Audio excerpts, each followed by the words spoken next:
Hi everyone, it's David with Big Picture Soccer, and I'm going to talk a little bit today about why self-organization might not be what you think it is.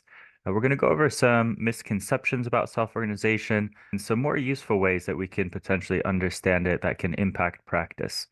Self-organization is a concept that has gained popularity in a number of different fields. It's usually associated with complexity science, things like flocks of birds, schools of fish, sort of these like emergent phenomena. So we're going to look into that a little bit deeper, hopefully get a little more precise about self-organization. I'm referring sometimes here to conversations in the context of sport coaching, pedagogy, and skill acquisition where the term is used, but a lot of this also applies to the concept much more broadly as well.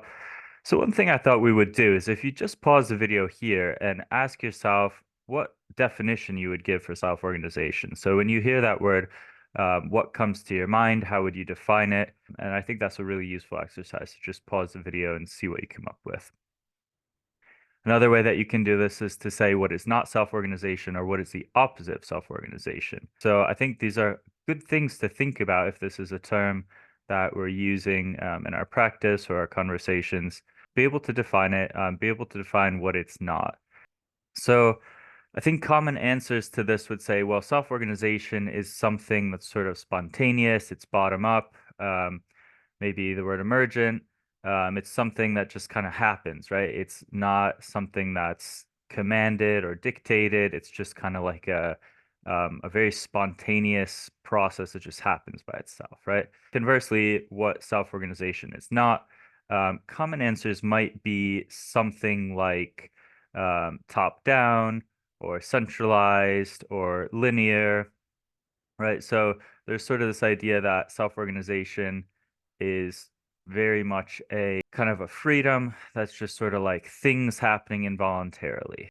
So one example, a common example of that is something like a murmuration of starlings. So we've got all these birds that are flying very close proximity to each other, and they generate these really beautiful patterns as they fly. And people point to that very often as an example of self-organization. And I'm not going to tell you that that's wrong in any way. It is, in fact, a very beautiful example. We're going to look a little bit more at some other ways that the concept can be applied. Self-organization really is a profound concept, but to unlock its power, we really have to be, I think, very precise and think about it deeply, as opposed to just allowing it to become kind of a vibe. So I want to get, without going into all the technical details, I want to get a little bit into where this idea of self-organization comes from and what it means really in practice. I think this hopefully also will speak to some of the criticisms of self-organization. So if you kind of are a practitioner, you're like, what are these people talking about? Things don't just happen by themselves. This is also probably for you. So one of the things that I'm going to say is I'm going to make this argument that we should move away from this framing of top down versus bottom up. And that might seem confusing because that's really sometimes almost associated very closely with the term self-organization is the concept of bottom up. So where the top down, bottom up idea starts to become limited is in its relationship to scale. If we zoom all the way out to sort of a large scale of evolution or history of sort of the whole universe instead of just like one action that's happening, it's worth asking what would it mean for something not to be self-organized at this kind of a grand scale, right? So if we're thinking about the whole universe as the self, which is organizing, um, then what other option is there, right? So it would have to be something supernatural. And this is actually a very loaded question historically. There's a lot of historical context here in which there are reasons why people left some kind of a top-down influence in their philosophy, um, even at this cosmic scale. But what this means is that if you accept naturalism, which is kind of the default position of, modern science, then everything's self-organized at some scale. In other words, anything that's top down is nested within a larger bottom-up process. I know you're probably thinking, like, doesn't this make it completely meaningless? If everything's self-organized, then isn't nothing self-organized? And Does it just lose all value? And, it kind of really flies in the face of this idea of like, well, something like a garden full of wildflowers feels more self-organized than a factory full of machines, right? So we're going to get there. We'll get into all that. I'd really appreciate it if you could take a second to subscribe.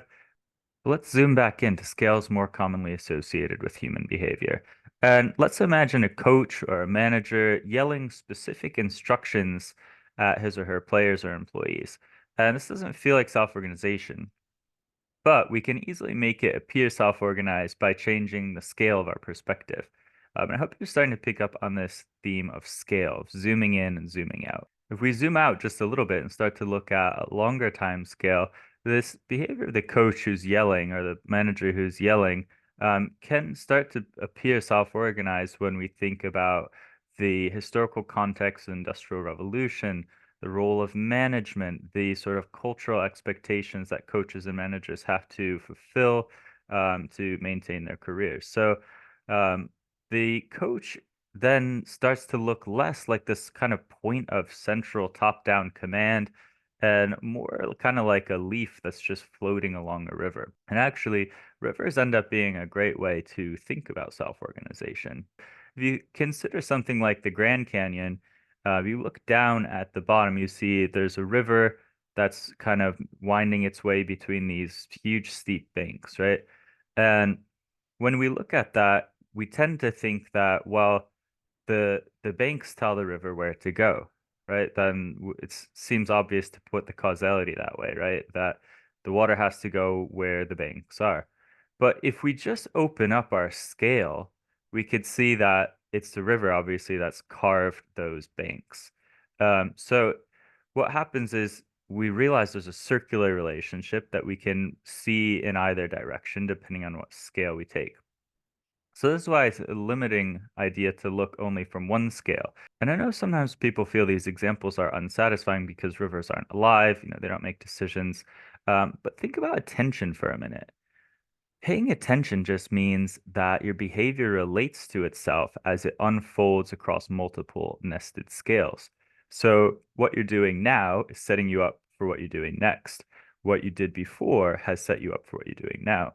So, attention really is just a coherence between multiple scales, right? And in the context of something like this river canyon, there's clearly a relationship between scales that we would commonly refer to as a positive feedback loop, right? Once the water starts to carve the canyon, then it's going to stay most likely in that kind of a rut. So the takeaway from this is that top down and bottom up are just matters of perspective. And we get a lot of debates because people will kind of lock into one perspective, and someone else might be looking from a different perspective. One person will say it's top down, the other person will say it's bottom up. These really are questions of perspective. And you could shift that perspective and make it look either way. Um, and this is where you get a lot of people saying, oh, this is not self-organized because there is some kind of voluntary control or intention, right? And there's sort of an idea that, oh, self-organization only refers to things that happen by themselves, they're not voluntary. Um, and this has a lot to do with kind of taking a single scale-bound perspective. So if we think back to the Grand Canyon, and kind of what we see directly when we look at it, is that you can't understand it from a single scale. When you see something like the Grand Canyon, nobody has to tell you that this didn't happen yesterday. You can see all the time scales interacting simultaneously. It's inherently is extended across time. Um, and there's that circularity, right, where the flow of the water yesterday is the walls of the canyon today.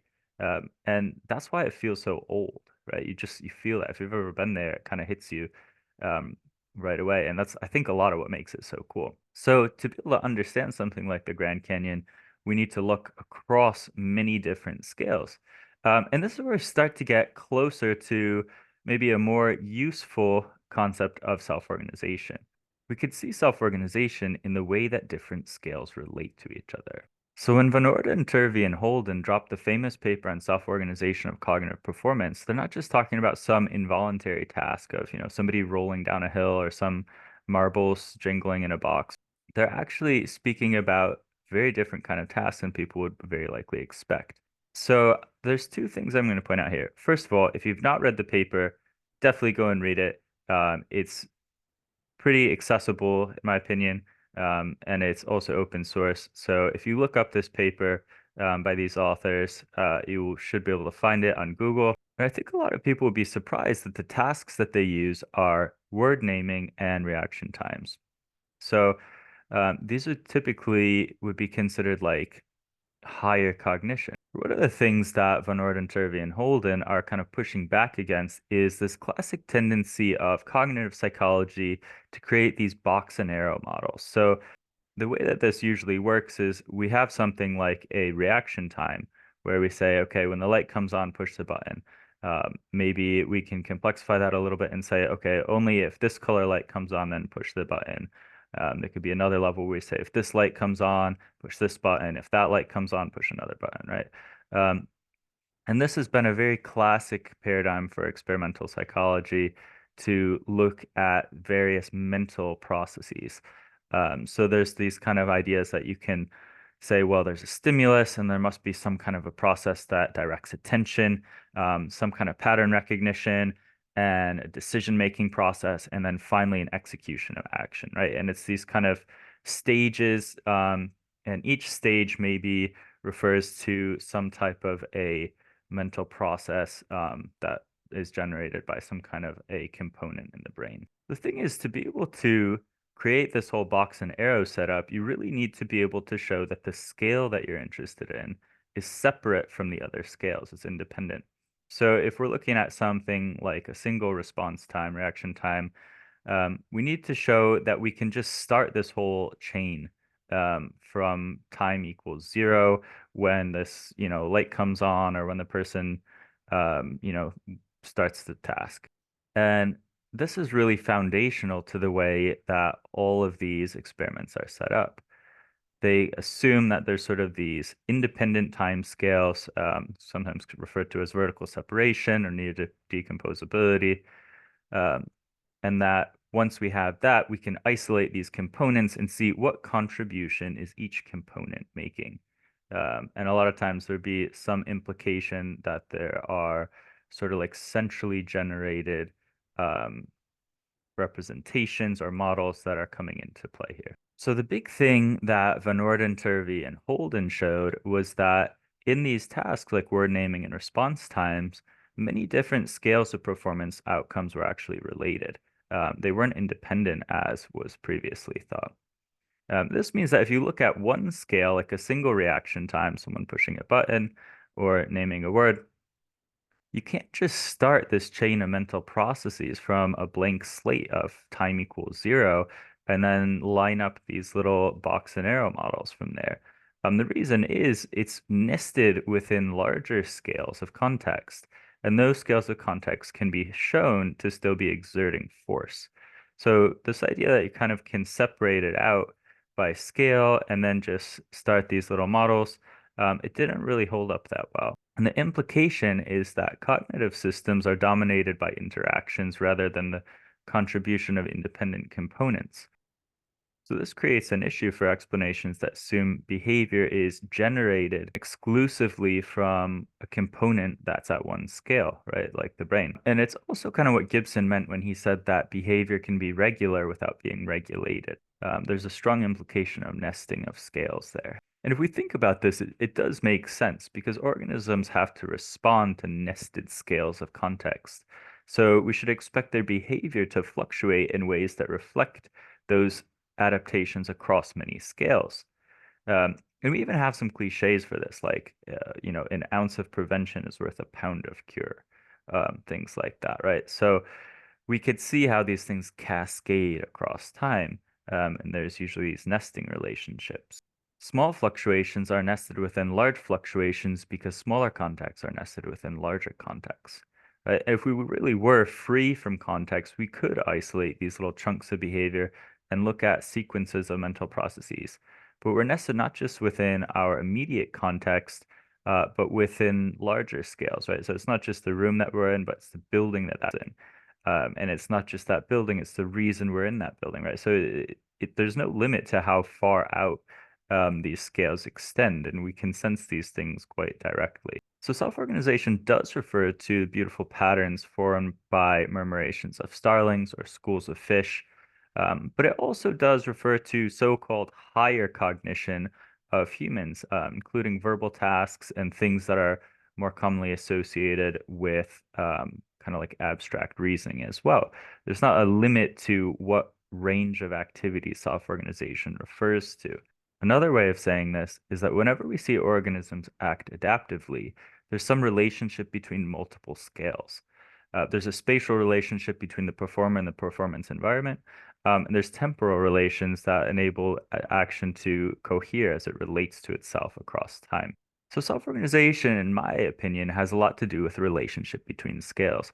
And this allows it to actually be a very profound and far-reaching concept. It's not just some kind of spontaneous movements that happen by themselves. It's not a coach just sitting back and watching and hoping something good happens.